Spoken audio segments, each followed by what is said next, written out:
Okay, so welcome everybody, and thank you very much for joining me. So this is maybe the third or fourth year that we've done a Taiwan Island poetry translation competition, and the whole point is to try and celebrate the links that exist between the two islands, with their each complicated political and historical and linguistic and cultural backdrops. So it's a really interesting conversation, but quite an informal one, which is great. So if anybody would like to add their questions or comments to the conversation, you're very welcome to do that. And we'd really appreciate you doing that in the chat box or in the Q&A box. So at the bottom of the screen, you can hit chat or you can hit Q&A, just type things, and then we'll get to the questions and answers near the end. But before we actually get started with the conversation, I'd like to invite Pierre to introduce the event properly. So Pierre is the Taipei representative here in Dublin and a wonderful partner of the Trinity Centre for Literary and Cultural Translation, which is where I'm from. So Pierre, please. Yeah. Hello, James. Hello, Michael, Law. Yeah, I'm Pierre Yang. I'm representative of Taiwan to Ireland.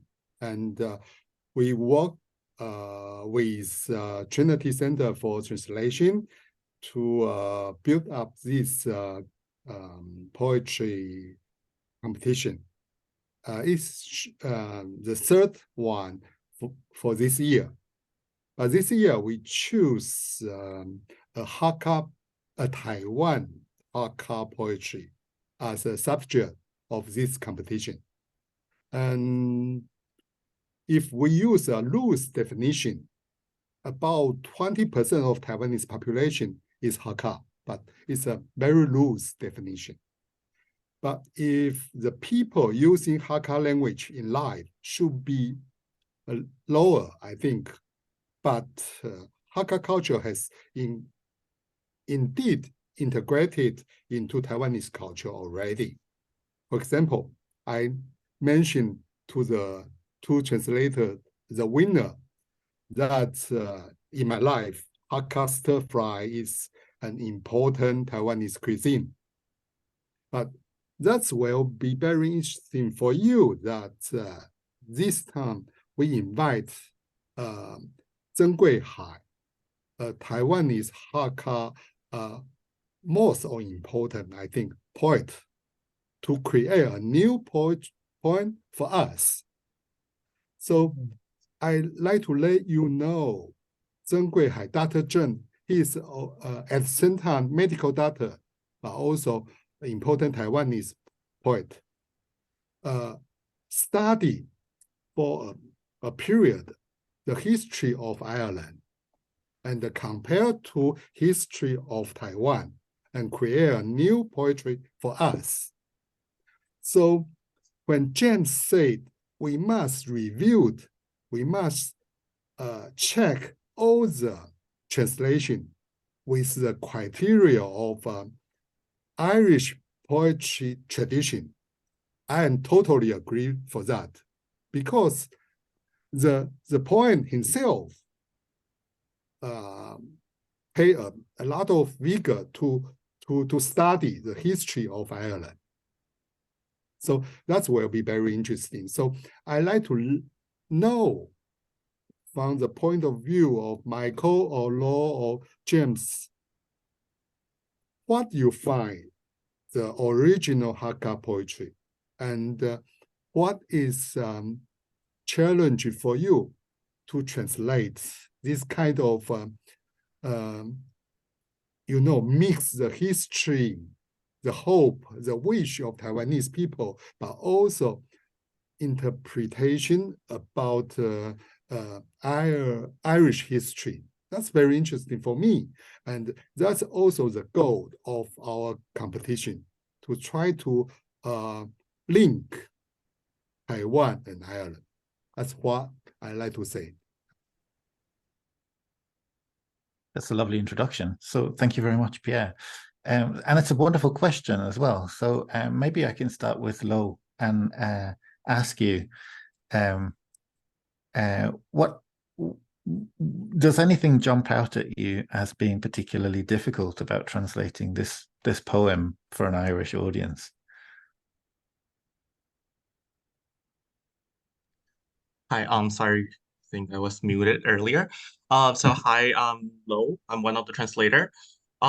So well, first of all, just as Mr. Yang, just as Pierre just said, actually, people in Taiwan, we don't really use Hakka that much. So even though I'm actually a quarter Hakka, but I actually don't really speak Hakka, so that's actually not two easy things for me. So my grandmother from my father's side was Hakka, but she passed away when I was little. So growing up, I actually never really got the opportunity to learn or speak the language.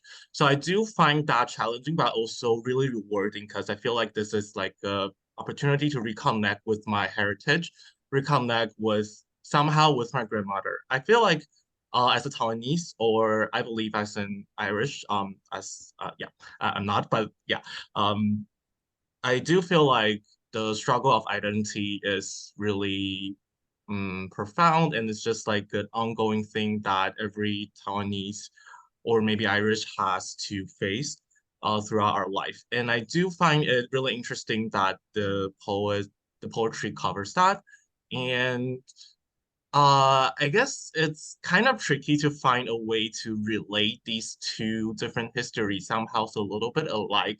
Somehow finding the words, finding uh the way of portraying the same feelings of the struggle of identity to an English speaker in reading the translations.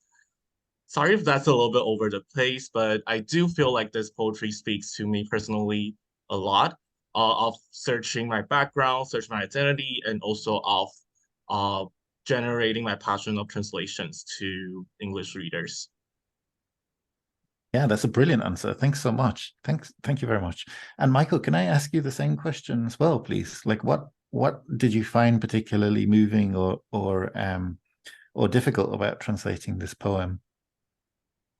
Um, yeah, this poem also spoke to me quite directly. So I'm quite, I guess, being from Northern Ireland, it's the part of Ireland that's still embroiled in the trouble of history with a lot of unanswered questions that you sort of are living with. Um, and I've also had the honor of being to Taiwan a few times. I think I've been three times. Um, and it's one of only two places where I've traveled by myself, making it a very cerebral experience where I'm thinking a lot, and I was reading history with me as well. Um, and the similarity between the two countries had struck me before. Um, just being an island nation of that sort of size, where you could get across it in a couple of hours. I have to say that the landscape of Taiwan is much more dramatic. We're a bit of a milder uh, country. Um, but the similarity had struck me before. And reading the poem in Chinese, I didn't, for that reason, I think, I didn't find it too difficult to get into the mystery. It struck me quite directly. Um, and I found that by translating it, I was kind of able to put those two stories together that I think it had occurred to me in my head before. So I find it easy in that way, although there were numerous challenges on like a more precise level with certain lines and whatnot. But overall, it was very enjoyable for me to do. And I hadn't thought about consciously translating it into like an Irish poetic style. However, um, I did an undergraduate English degree in Queen's University Belfast, and I was quite into poetry back then. And Seamus Heaney is a bit of a god up there. Um, so actually, the most poetry that I read, and when I've tried to write, I think the style I've written in has been after people like Seamus Heaney and Louis MacNeice was another favorite of mine. Um, and I think I'd kind of translated into that style of poem. But again, not I wasn't really trying to make it super Irish. I just think it kind of ended up that way. Yeah. That's brilliant. And also very appropriate that you mentioned Seamus Heaney, because in preparation for this event, Pierre said to me, why don't we try getting ChatGPT to produce some translations of the same poem, so we'd have something to compare? And so I did. And when I made it produce these translations, the first one that I asked it to produce was in the style of Seamus Heaney. So great minds think alike. That's fantastic. And I mean, I'm not sure. We can compare the results that it came up with in a little while. I'm not sure I would really say the translation that it produced is really it doesn't strike me as being hugely Seamus Heaney in style, but what would I know? So was there any going back to Lo, the fact that it's in Hakka, specifically in Hakka, and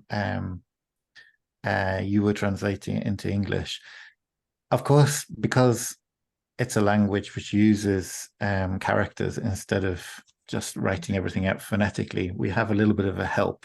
So even if you're not happy enough to speak Hakka verbally, you can make sense of the words because you can read them. But did this cause any troubles for you? Like, were there any words or any sentences or phrasing that you thought, I need to work out what this means? Oh, well, there definitely were some. For example, I think in the first section of the poem, there's this term haichun, like the lip of the ocean. Well, of course, like we can guess that that's probably meaning the shores, the beaches, things like that. But um, since I actually did wanted to use this opportunity as a chance to reconnect with my father's side. So I actually did, even though I can guess that, I still took the question to my uncles and aunties, seeing if they can tell me anything about that. Um, so yeah, so well, Michael did mention about the Irish standard and the Irish tradition. Well, actually, I also struggle with that because I actually don't have the background for that. The translation I've been doing has been more practical and not so on the literature side. So I'm sorry if my translation doesn't really cover that. And also, I forgot to mention that translating into a second language is also kind of a challenging thing that could be. But yeah, but back to the question you were asking. So, yes, the character does read, uh, mostly in Mandarin Chinese, and it's understandable as a Mandarin Chinese speaker. But, for certain usage, for certain terms that comes up, I did feel like, consulting Hakka speaker, helps me a lot. That's brilliant. Thanks so much. Yeah, we'll come back to the issue of translating into a second language or translating into your first language, but from Hakka specifically. We'll come back to that as an interesting point Yeah, I'm in a sorry. little bit. And the same question to you, Michael. Were there any bits that you needed to pause over for a particularly long time, or think, I don't get what this means, or could it mean this, or could it mean that? There certainly were.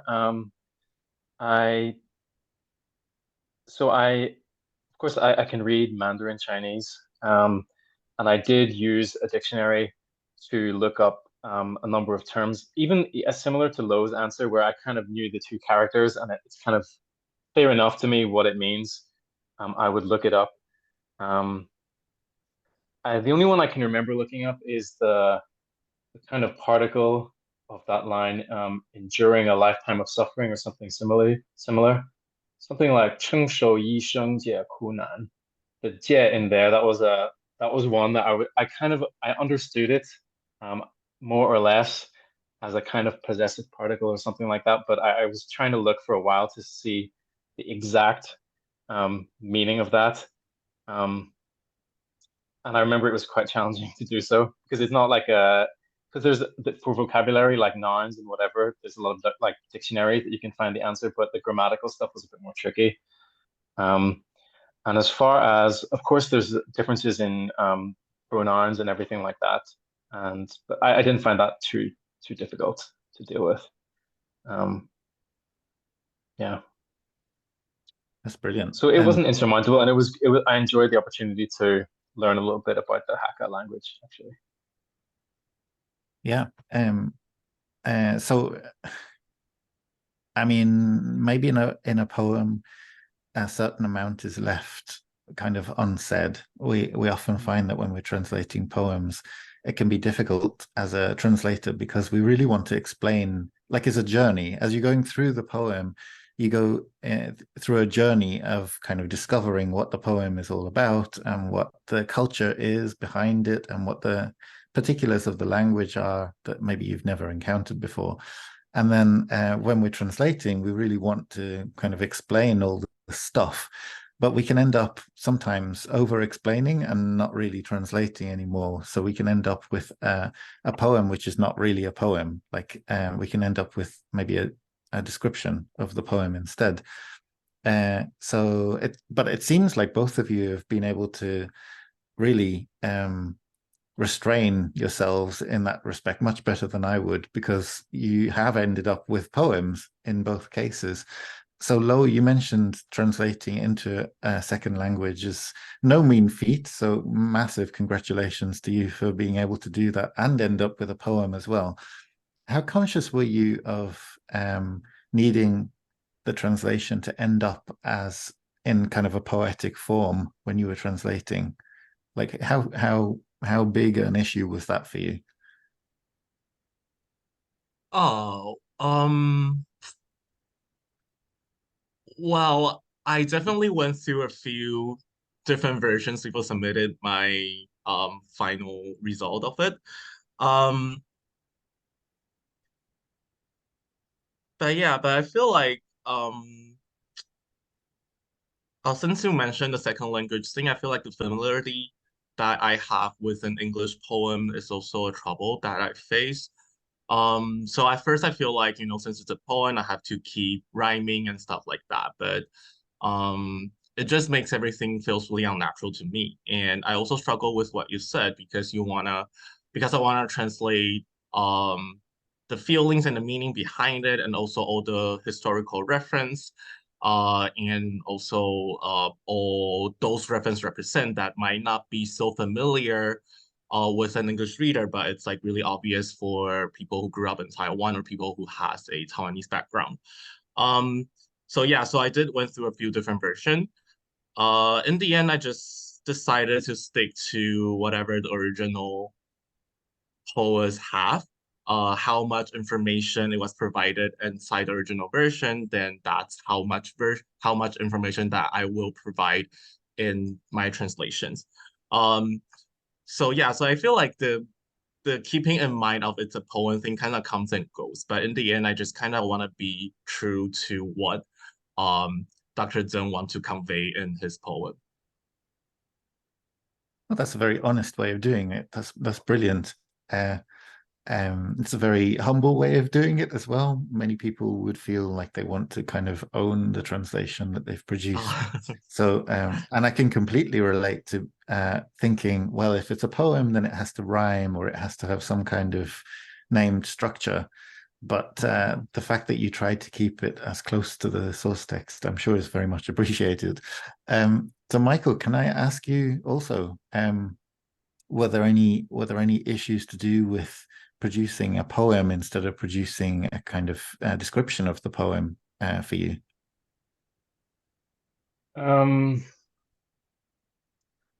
Yeah, I think there was. I felt like I did give a very faithful, I guess that's my term, a faithful translation that I wanted to be like take serious, like representing the meaning that was in the source.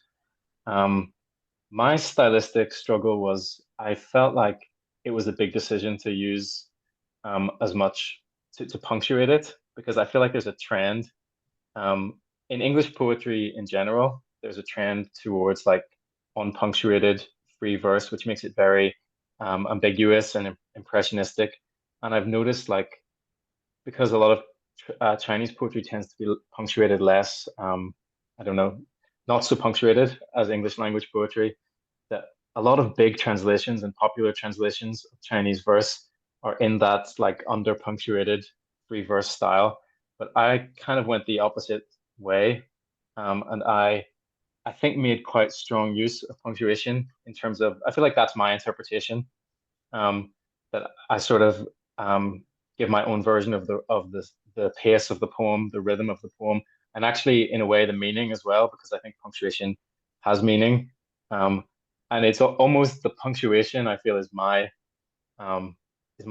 voice in a way. It's my license because I put it in myself, and I felt I had to put it in to have the same impact that the source poem had, because I didn't feel like it was too ambiguous or impressionistic. I felt like it was very direct and stark with its language. So that was something I struggled with. But in the end, I think it was the main drive of the expression that the translation has.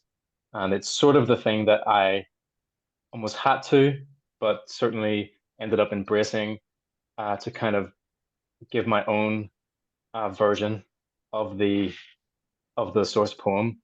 Having said that, I wanted to be sure that the on the semantic level it was as faithful as possible, and that as much of the message that I could carry across, I did.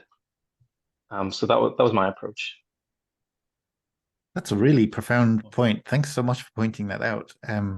I remember working with a poet a while ago to translate some poetry, and she spent weeks just working out whether a line would start aligned with the previous line, or indented once or indented twice. And even just putting a space somehow carries huge amounts of information or kind of resonance. And now that I look, after you've said this, now that I look at how you've punctuated it, I can see also sometimes you have continued, you've used enjambment. So you've started a thought on one line and then it's continued on to the next line and you haven't put a capital letter. So you can create the flow in the poem purely by how you graphically represent it in English, which I guess not all of those tools exist in every language. So that's an interesting one. Thanks so much for pointing that out. So I would like to ask, if I may, Professor Tseng, I would like to ask you, how important is it that this poem was written in Hakka and has the sound of Hakka specifically? 就是你们可以说，就是为什么这一首歌用客语写这么重要？对你来说？因为客语，我乃讲华语，开始。因为客语是我第一个母语。到我6岁以后，我才是知道说有另外的其他的语言。但是客语本身的这个语言，它本身就是一个有内在的音乐性，它有一个韵律，所以客家人讲话到后面就会把那个音拖得比较长一点。特别是杨大使可能会听到，客家的年轻女孩子讲客家话，她讲客家话的时候，她那个声音非常好听，就娇声啦，就娇的啦，你知道吗？就娇，很娇啊，这样所以像客家的山歌有没有？山歌又很多情嘛，很多情，而且就是很开放、很大胆这样的，所以这样一直这山歌继承下来的这个客家民族的这个对语言、对音乐、对歌唱的那种 sense， 那感觉是非常好的。那所以我觉得客家诗如果在台湾，因为以前很少人用自己的用客家诗来写诗，把它写成有音乐性的那个诗那后来我的作品呢，被用这歌词变成音乐，然后变舞台剧，然后到乡下去演，然后到城市去演，到台北去演，台中演，高雄演，会有人演，在国家的剧院全部都演。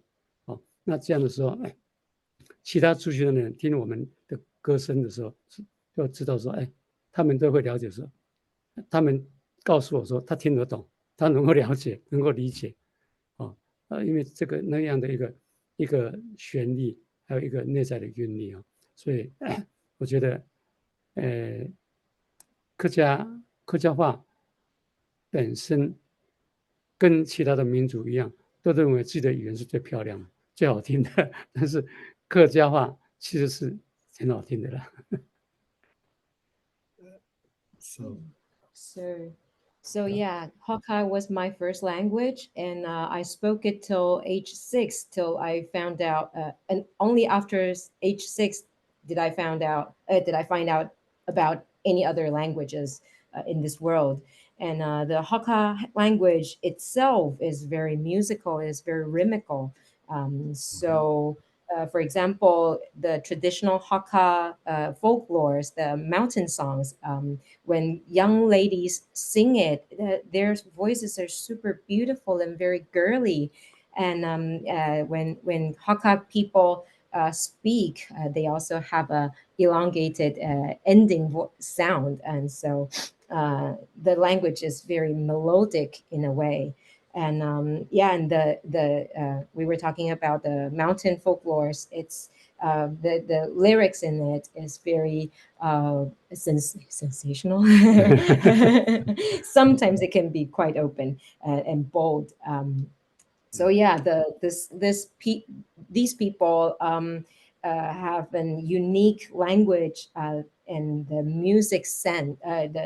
Have a unique linguistic and musical sense to it. Yes. And in Taiwan, actually, there are not actually very few people that could or have written poetry in Hakka. But it's such a musical language. It's a shame not to, have it written into poetry, a beautiful form of this language.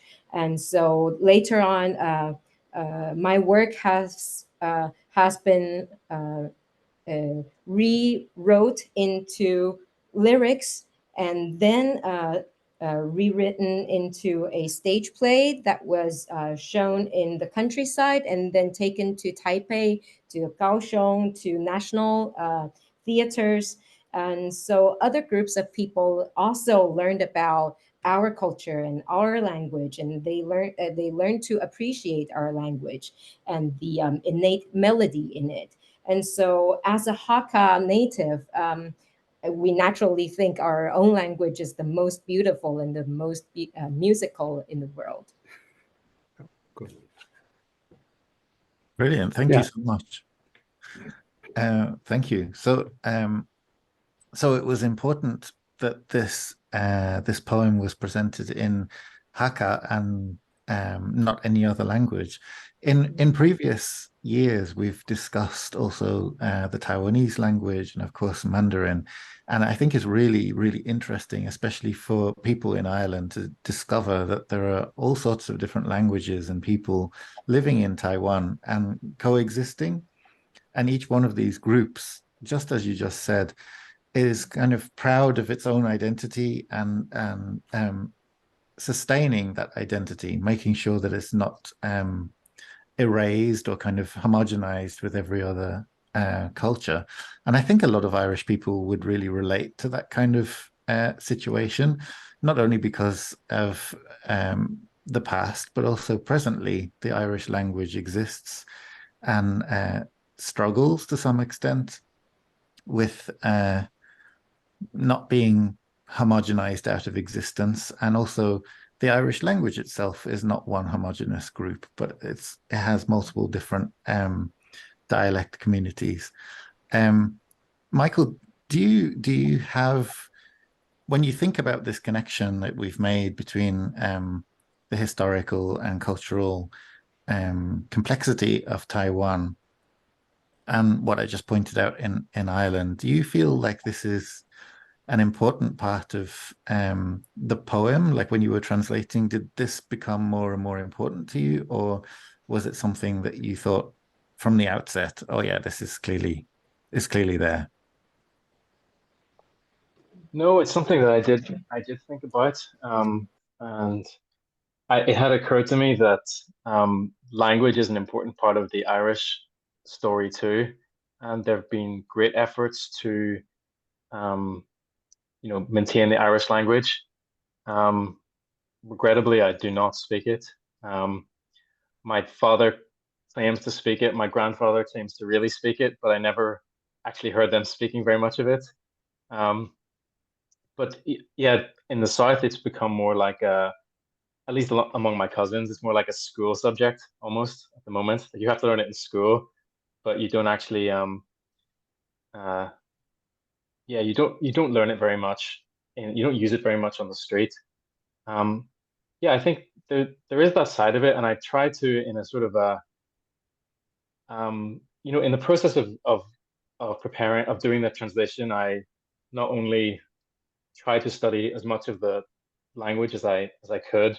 I did learn more about like the Hakka history and everything like that. Although I did have some knowledge, like I think a normal maybe China studies background knowledge of the Hakka. I studied a little bit more of it, and yeah, I think it's an important element, and I did feel a difference in the language. I think that's important to say as well. I could feel the way that the sentences were put together were fresh to me, were new. I did perceive it to be more flowing than the Mandarin that I'm accustomed to reading, but I tried to read it aloud and feel something from it, and maybe it was just the beginning of getting across to another language. Um, I know in Chinese sometimes the characters are almost erasing of the difference. They can be a barrier. Even here in Hong Kong, I do speak Cantonese conversationally. On the I might even be better at speaking it on the street at this point than Mandarin. I can chat with people in where I work. I can chat with people on the street. But whenever I read the texts around me, like on the bus stop and whatever, I got a very strong Mandarin voice associated with the characters, um, which takes some overcoming. Um, but that's yeah, that was part of this certainly. That's really interesting, and I can see I can see the other members of the conversation reacting to what you're saying in a way that's um, familiar to me. When you see that somebody who has devoted themselves to learning the language, like you have, people can often take it as a massive compliment. So, congratulations to you. So Lo, can I also direct the same question to you, please? In other words, how conscious were you of the Irish situation? So when you were translating into English, we were asking you to produce a translation for the Irish audience. So how aware were you of the situation, like the cultural and linguistic and political situation in Ireland, past and present, when you were translating? Um, um, No pressure. well, if I'm being completely honest, well, first of all, obviously, I'm not an expert of the history of Ireland and also all the events and all the historical struggle that Irish people have to go through. Um, so I'm kind of just going from a Taiwanese point of view, like as a Taiwanese people, how do we want to speak our stories? How do we want to relate with some other people around the world that may or may not have a similar struggle as us. Um, and I also do think the topic of the discussion of language in Taiwan is actually also really interesting. Because me myself, I'm actually a mix of all kind of ethnicity group in Taiwan. As I said, I'm a quarter Hakka. I'm also a quarter mainlander retreater from 1949. And then I'm also half Taiwanese islander Hokkien that's been on this island for hundreds of years. So I really appreciate how Dr. Zen Dr. Zen wrote this poem in Hakka, not because of anything, just because this is his first language, just because this is the language that he was the most familiar with, he grew up with. And I feel like that's really beautiful because when I grew up, I speak Mandarin Chinese because of my complex ethnicity, because of my complex background. Just easiest way is just to speak Mandarin Chinese. Plus, I grew up in Taipei, so everyone there is speaking Mandarin Chinese. And I didn't bother to learn Taiwanese until I was in college. And when I do learn that, I do feel, I know I've been bringing this up over and over again, but I do feel the reconnection with my mother, the reconnection with my mother's side of the family, and how I'm able to talk to my mother and how I am able to talk to my grandparents on my mother's side with the language that I'm more familiar with the language that I'm most comfortable with. I feel like that's just really beautiful. So that's why the poem actually impacted me a lot because of my father's side, of course, but also just because this is written in Dr. Zen's first language, in Dr. Zen's most familiar language. I'm not sure if I answered the question. I got carried away again. It does. No, that's good. I'm sorry. Thank I you. wish I'm more prepared. Don't worry, it's fine. Okay, so I would like to move on I'm going to show you the poems, and I'm going to show you the versions which ChatGPT came up with. And there's something in particular which I'd like to just point out to you, which is that hopefully you can see it. This one, so column D. So that's the first one which I produced, and it's supposed to be in the style of Seamus Heaney. But you'll notice that it tends to combine lines, and the other one, which I asked it to translate in the style of Owen McNamee, who's not actually a poet, but he's an Irish author. This one also combines lines, so you end up with fewer lines than the source text. And I noticed that both of your translations stuck fairly closely to the number, well, exactly closely to the number of lines that are actually in the source text. So I wonder if I can ask you, Lo, to start with, did it even cross your mind that you could potentially end up with fewer or more lines to the poem than were in the source text? Or did that even occur to you? What did you think? Yeah, so of course it did occur to me that it doesn't have to be the exact same lines, the exact same syllables and stuff. But yeah, but as I said earlier, I kind of want to be faithful, not faithful, but like I kind of want to keep the original style, I just want to keep the original sense as much as possible. So I feel like how many lines there are may also be a part of it. Of course, in my previous version, I did combine it a little bit. Even in my final version, some of the message were appearing in different lines, but I just tend to keep them like the number the same just to make it feel more similar to the original. Mm. Oh, that makes sense. Yeah. And Michael, did you have a similar kind of thing in mind? Quite similar. Yeah, of course, I'm aware that it's a possibility. And I think I may have even considered it at one point, perhaps the part that I translated as buds of democracy, buds of freedom, which I see that the fourth poem, Heaven's Glean, has kind of put them together.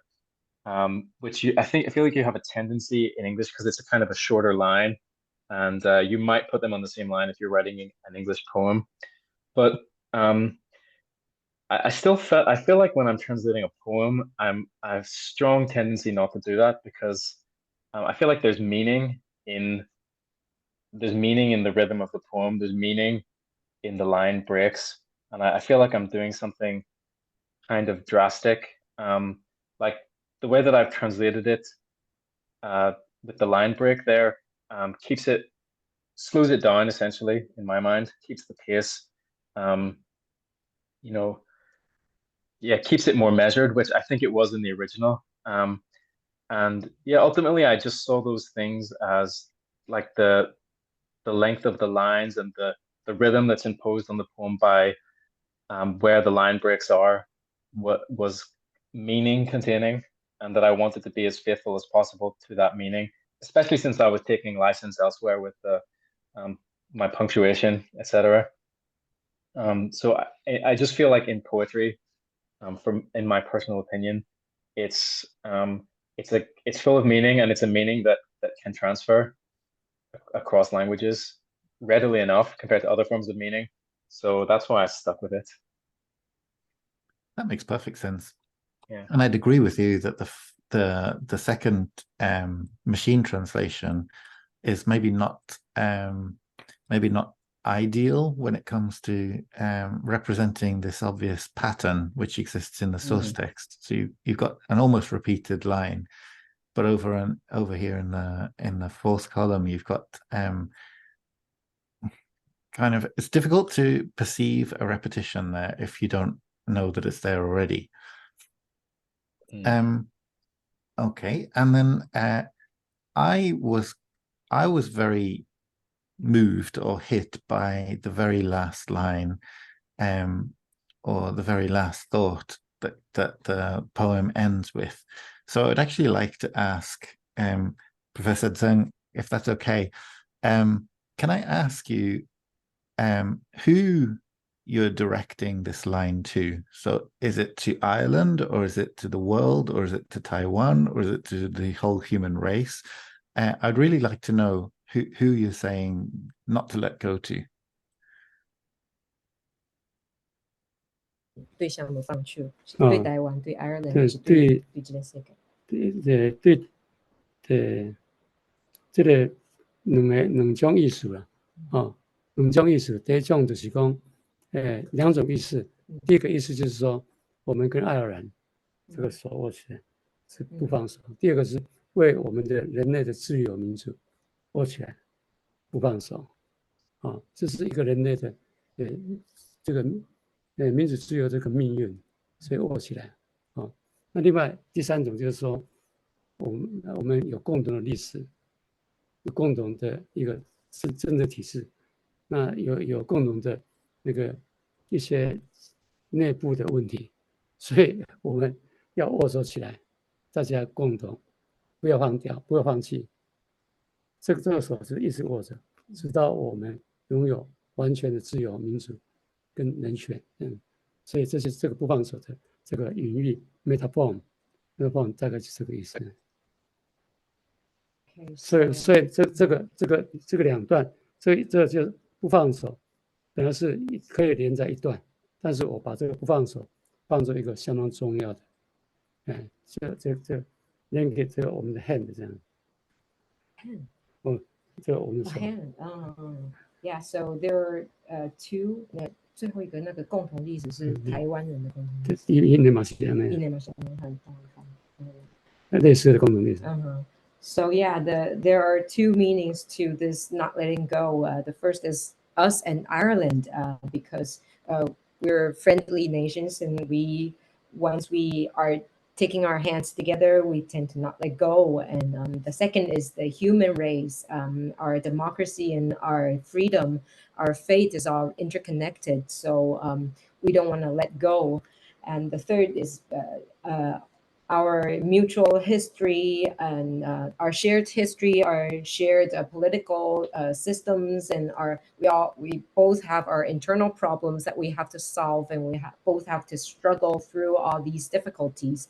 And so once we are now understanding each other, we want to hold hands and together fight this difficulty together until we achieve complete liberty, democracy, and human rights together. And so I could have put this last line, not letting go, integrated to the previous line, but because it's so important that I decided that it should stand on its own. Yeah. The Yeah, holding right. hands image. Yeah, very nice. Yeah. Togetherness. That's a very inspiring image. Thank you very much. And when I was making the animation for the poem, which we included as part of the competition information, it was a wonderful gift of you to put this as a separate line because it could stay on the screen. And I thought, it's perfect, actually. It's a lovely message to humanity. That was my interpretation. So maybe I can ask Lo, if I can start with Lo. What did you take from that final line? Like, did you see it in the same way as I did, or am I reading things into it that were not necessarily there for you? Like, did you find it a really important final statement, or less so? Oh well, this is definitely a very impactful line of the poem, and now I'm actually regretting not translating it. Um, because put I kind of put the last two lines in the original in the source text back into one line, just put them up again. Um, I'm actually kind of regretting doing so now after listening to Dr. Zhen. But yeah, but when I was translating this part, definitely I wanted to preserve the impact. And to me, I feel like repeating 不放手, repeating how we're holding tightly. Of course, I didn't use never letting go. That would have been better. But like repeating holding tightly, I feel like that would emphasize the impact. So that's why I repeated it twice, because I want to convey the impact that had on me when I was reading the source text. That makes sense. And actually, I also think that saying having a final line of holding tightly onto freedom is also a very impactful final line as a repetition in pattern, because you have holding tightly onto democracy, holding tightly onto freedom. I think this is also very powerful. So please don't kick yourself too much, but people often regret the translations, don't worry. And then Michael, what did you think for this final line? You translated it as never letting go. So did it leave you in the same way? Yeah, of course it was a very important line in the poem, and it is very impactful in the original. And I thought it actually was quite hard to capture. Like my build up for freedom, for democracy, somehow a little bit less strongly phrased than the source.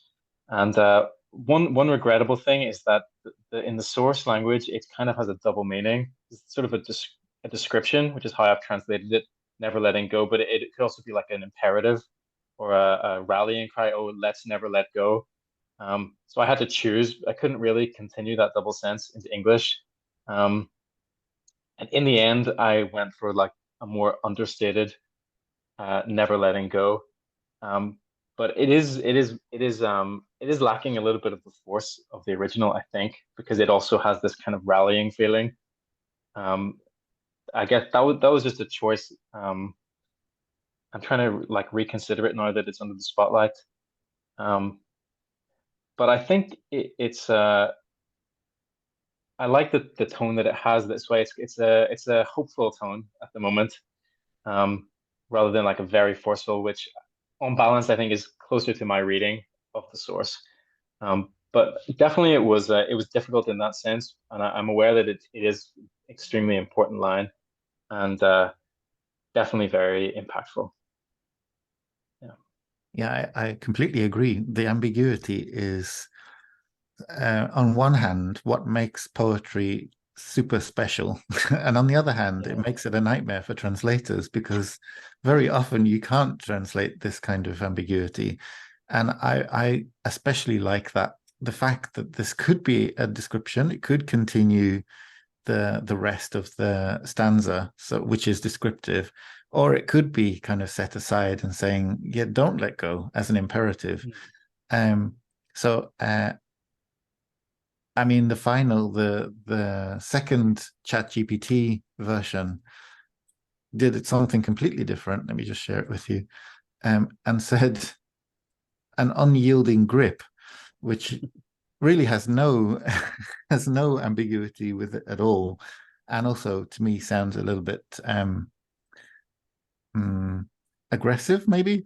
So I'm glad that neither of you went down that route personally. Although the other one, never letting go, is almost, well, it is the same as yours. Brilliant. So yeah, as representative of Taiwan in Ireland, what do you have any questions that I didn't cover during this interview, which you'd like to ask the two winners? No, not really. Yeah. So yeah, maybe we can let the audience have some question to these two translators. Yeah, so I have put a note in the box, in the chat box. So if anyone would like to add a question or a comment to the conversation, please do type away, and we'll happily get through as many questions as we can. Can I make a proposal? Please. Because I was wondering if Dr. Tseng would like to read this poem out loud in Hakka. Oh, that would be fantastic. Yes, please. That's a wonderful question. Wonderful question.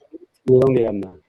看你会当选你家己要爱，还是你回首拢念拢好。Maybe just part of it, up to him.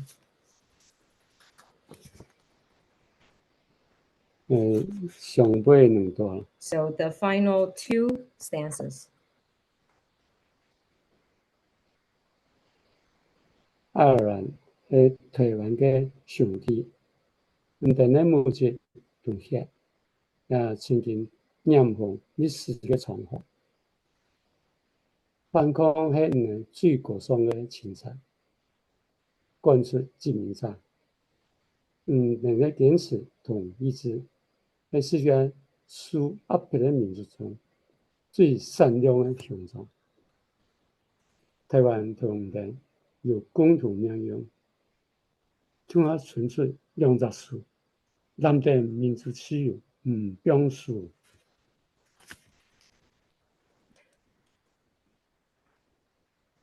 Thank you so much.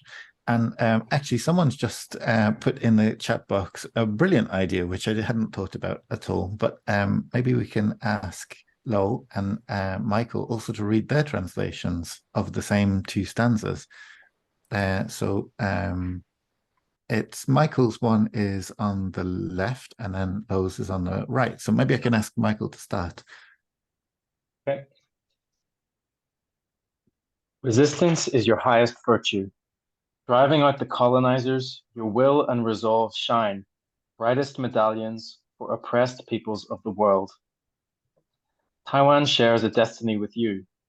Together we reach out our hands for freedom, for democracy, never letting go.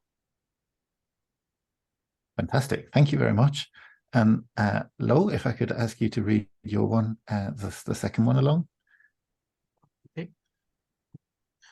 Noble rebellion, colonizers cast aside. Your resolute spirit gleams, proud and bright, a beacon among oppressed nations.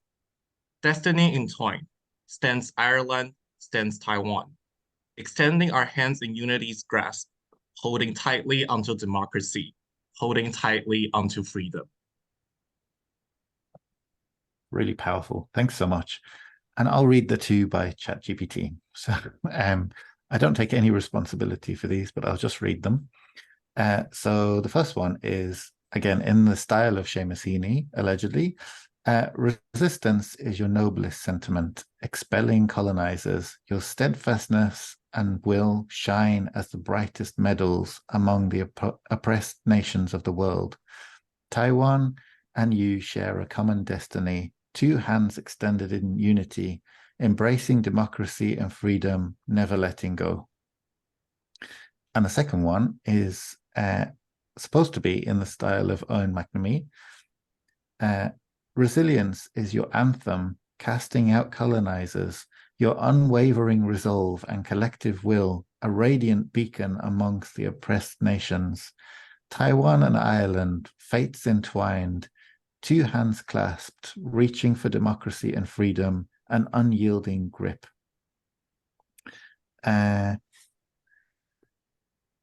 So they clearly have quite different styles, which is another testament to how rich the poetry is. I often find that if the poem has multiple layers, then how we interpret it will end up being different when we have different translators working on the same text. So we're just about coming to the end of our time now. So I'd like to spend the last few minutes thanking everybody who's joined us, and especially Dr. Tseng for writing the poem and also joining us and reading the poem. It's fantastic to have you here to give your impressions of how it's been translated. So thank you very much for joining us. And Lo Li, thank you so much for joining. I know that you found it a little bit frightening to talk about your work, and we all do. So not to worry, but thanks for being so brave, and also for entering the competition in the first place. And Michael as well, thanks so much for joining us and for sharing your journey through translating the poem. And my last thanks go to Pierre Yang for making all this possible. We really enjoy working with the Taipei Representative Office in Dublin here at the Trinity Centre for Literary and Cultural Translation, and I hope we'll continue to do more events like this in the future. Thank you. Thank you very much, everybody. I hope I'll see you again everybody. Soon. Yeah. Okay. Yep. Bye-bye. Bye. Thank you.